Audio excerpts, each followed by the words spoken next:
Iran has, I mean, they've won up to this point. The United States has had to abandon many of its military bases in the Persian Gulf, in Kuwait, Qatar, Bahrain in particular.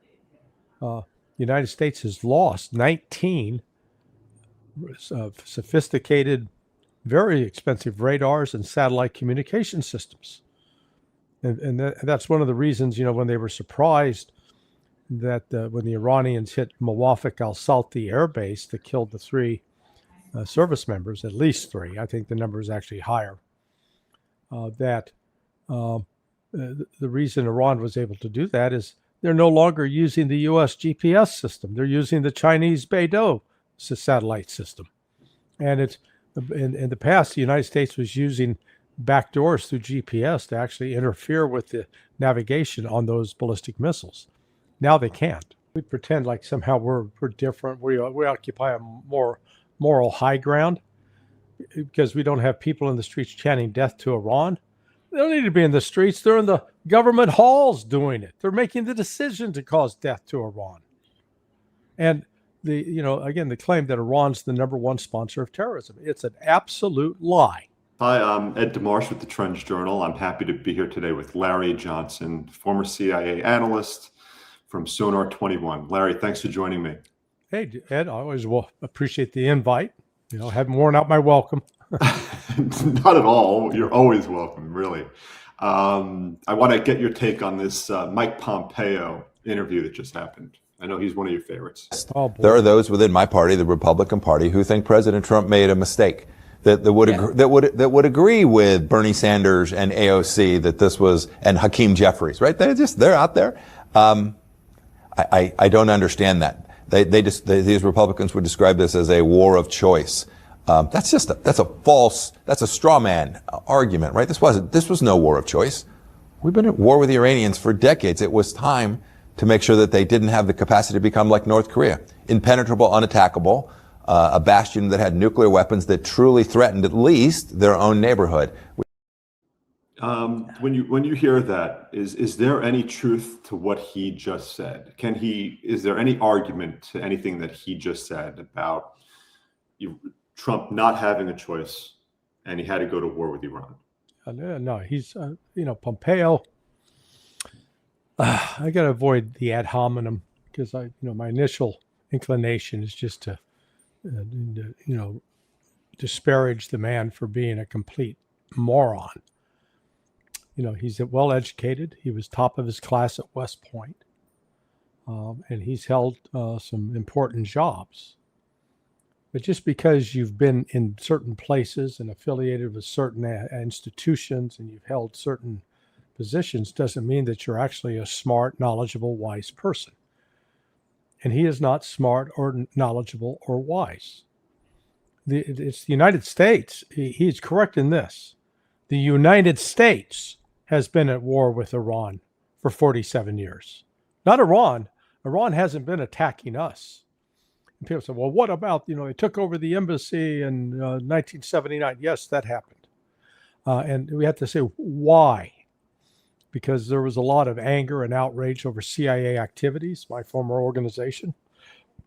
Pompeo's was ahead of it, in which we ousted a democratically elected leader, installed what became a dictator who engaged in routine human rights abuses, but we overlooked it because he was our guy.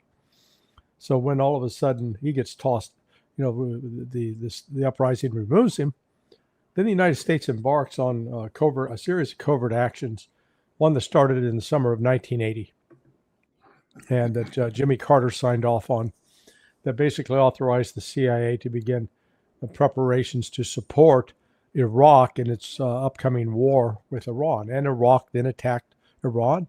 And it was the United States that, we provided all the precursor chemicals and the funding for and the precursor chemicals we used to make chemical weapons.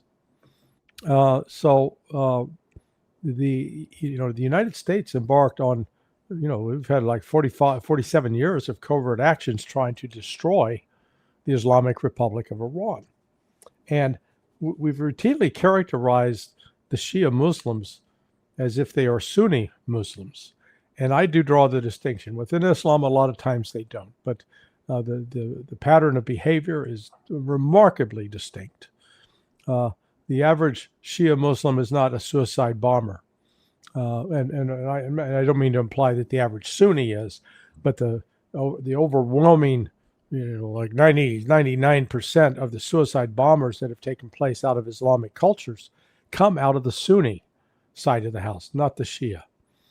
It has been the radical Sunnis, these Islamists that, we say bombed us on 9/11, that have been attacking Iran. We've been engaged in supporting terrorist groups that have been attacking Iran, the Mujahideen al-Khalq in particular. We have supported and been involved with the assassinations of Iranian scientists and Iranian political leaders. And then we launched the same kind of attack on February 28th that the Japanese did to us on December 7th, 1941. A complete unprovoked surprise attack in the midst of peace talks. And we're proud of that. Dude, we didn't learn a damn thing from what happened to us in World War II.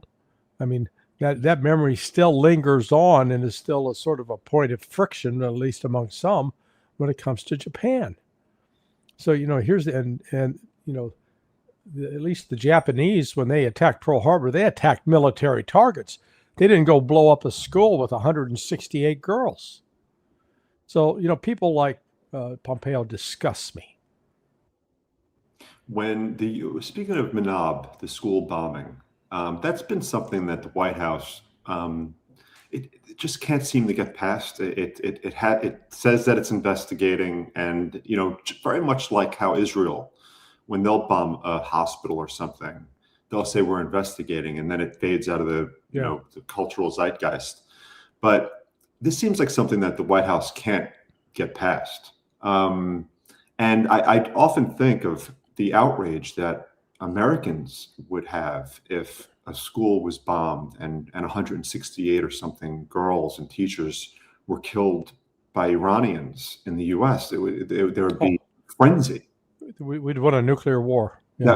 Wouldn't we be called, like, wouldn't the United States be called, like, there'd be protests and but so it's interesting, the double standard that happens. And these are lives. These are, and then they chant death to America, and Americans are surprised by that. And that justifies future attacks on Iran, Well, and we pretend like somehow we're different. We occupy a more moral high ground because we don't have people in the streets chanting death to Iran.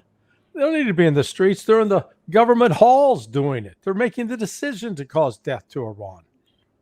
And again, the claim that Iran's the number one sponsor of terrorism, it's an absolute lie. It is not true.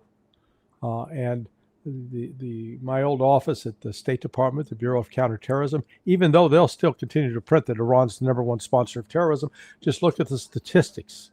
Look at the groups every year that are carrying out the attacks.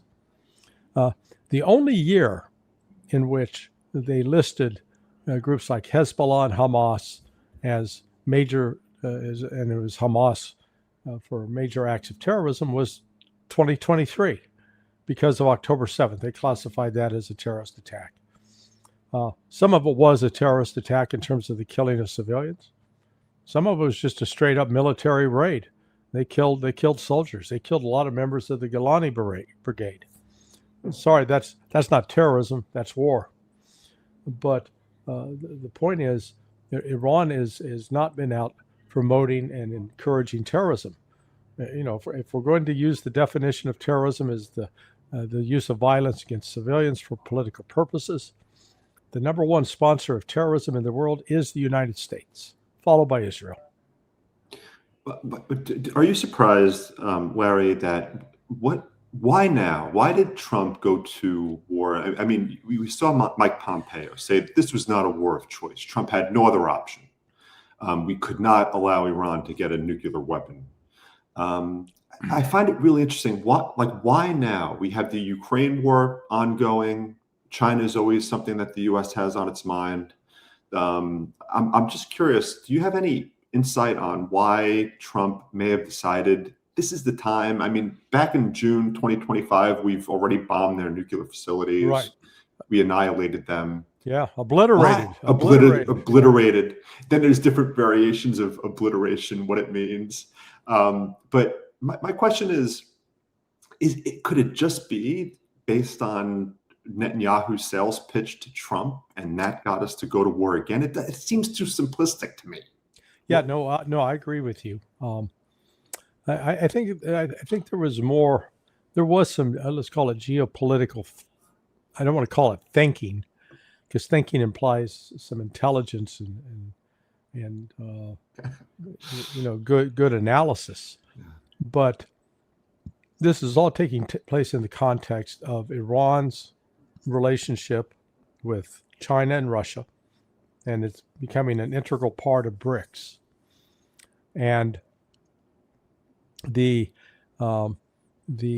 desire was to, because Iran right now on paper is supposed to be a north-south corridor for Russia and an east-west corridor for China over the new Silk Road.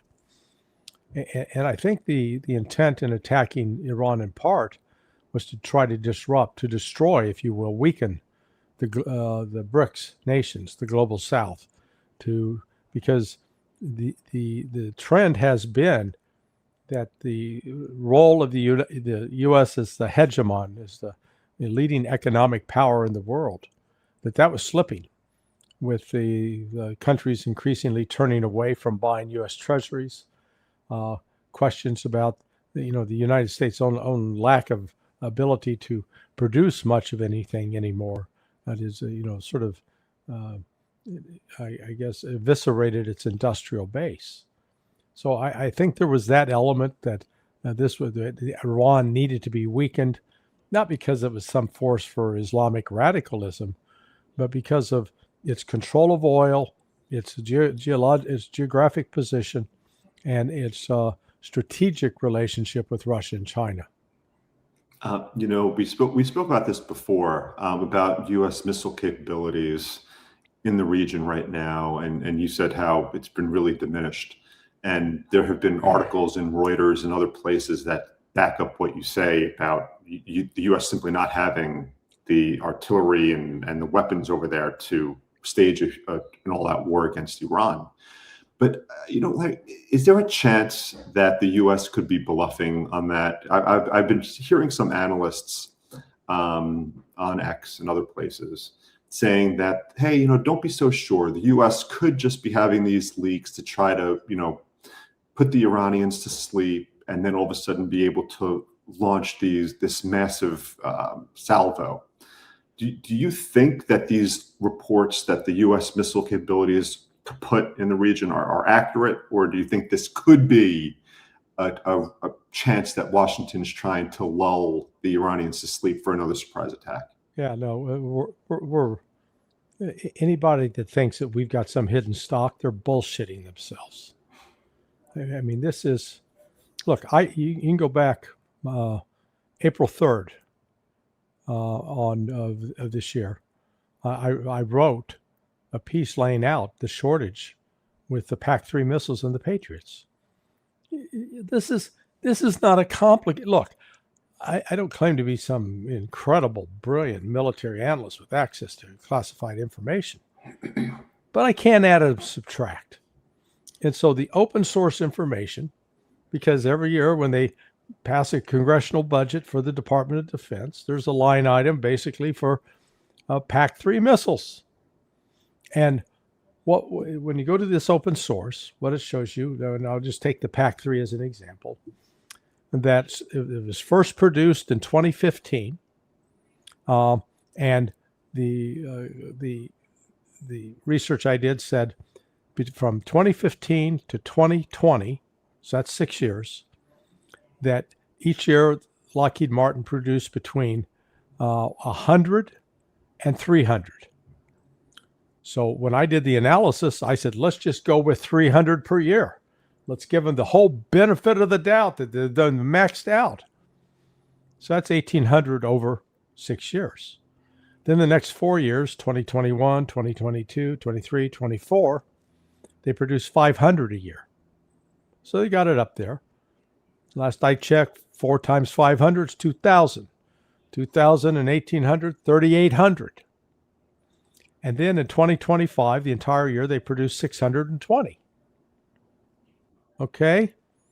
Well, that's 4,220, right?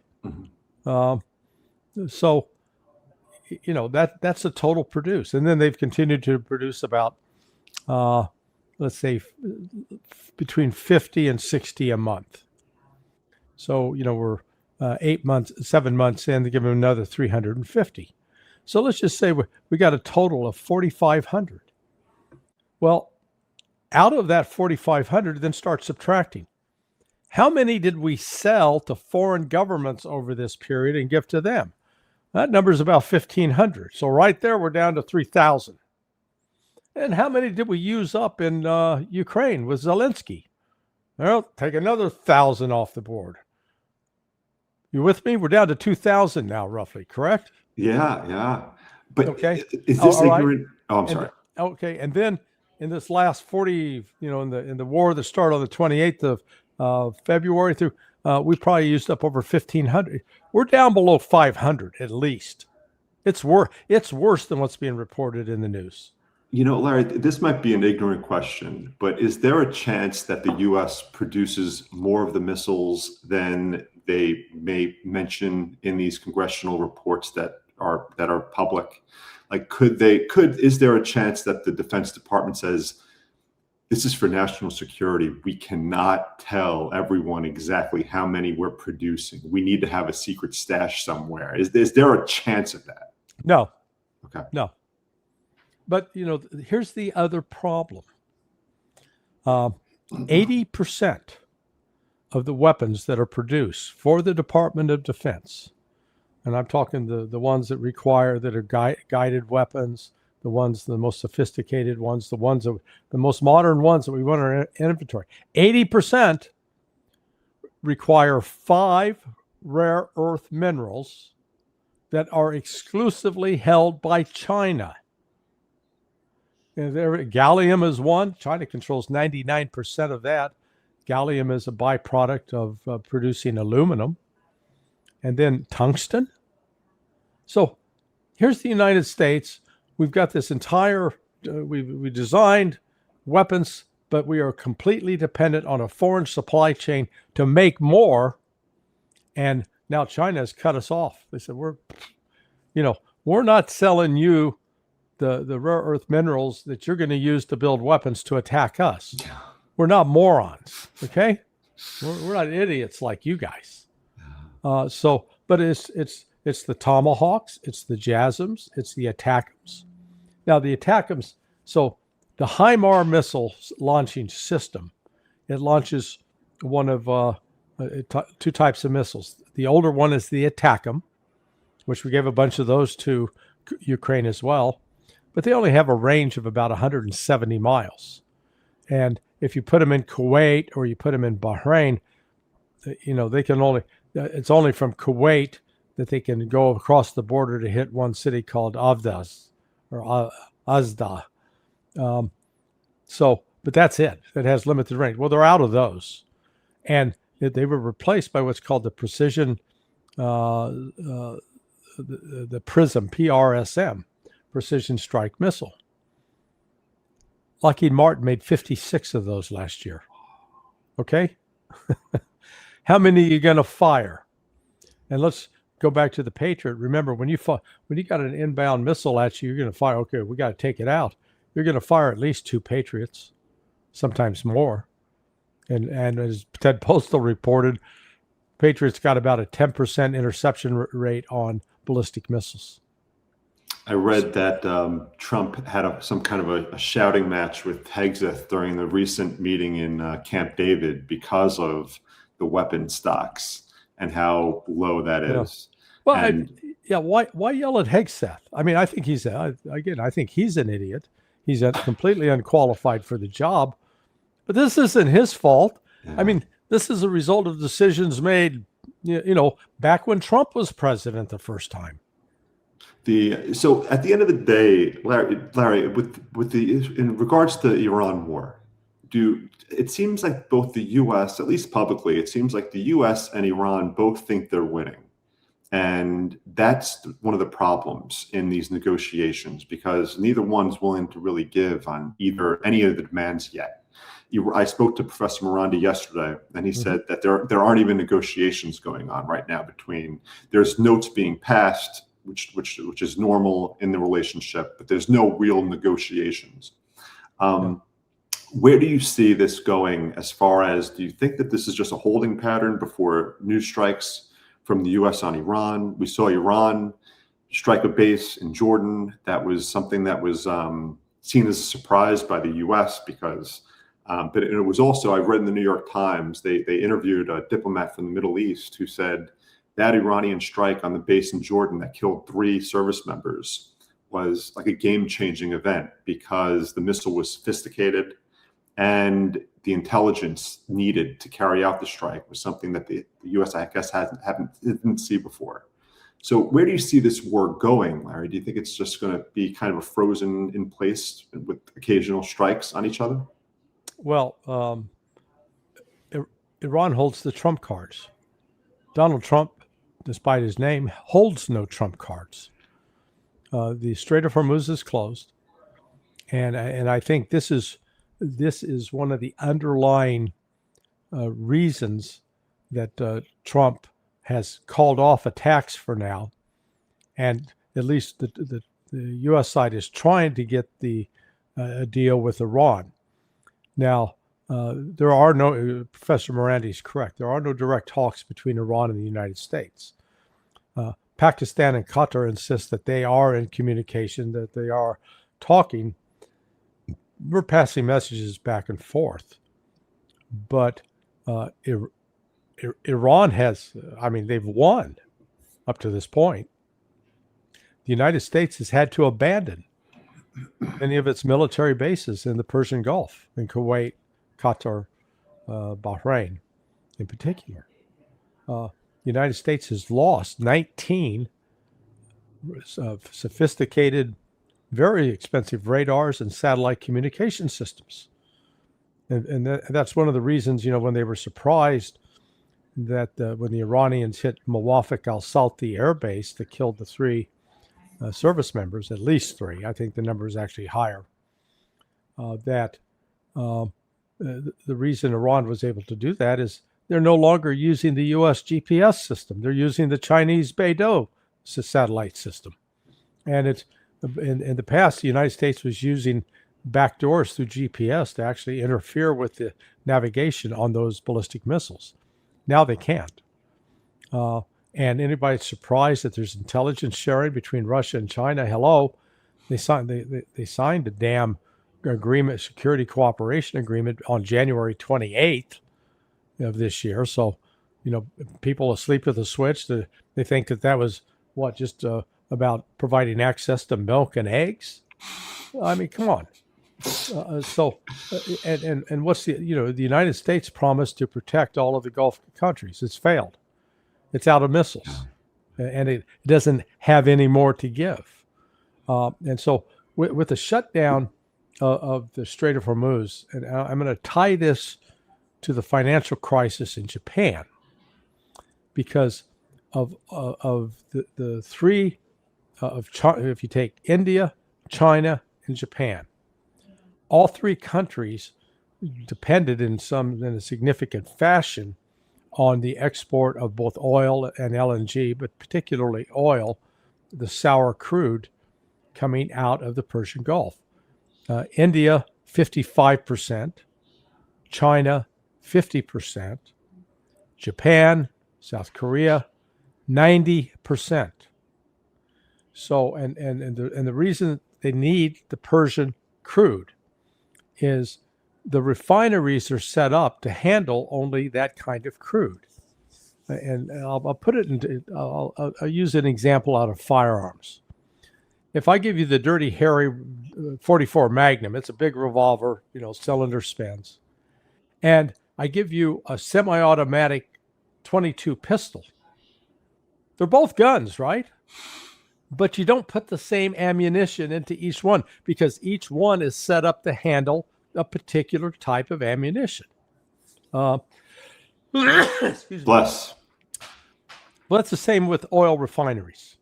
Oil refineries are set up to either handle sour crude or sweet crude. So here's Japan that's having to draw down its strategic reserves. It is cut off completely. Sorry about that, man. God bless you. We got pollen going on down here now. Japan's financial crisis, and because this means there's a shortage of diesel, shortage of aviation fuel, prices of diesel, aviation fuel worldwide are going up. It's not just one isolated area, but it's impacting more significantly in Japan. And if you think that this financial crisis, they just went where Besson had to, pump in all these billions of euros to save them.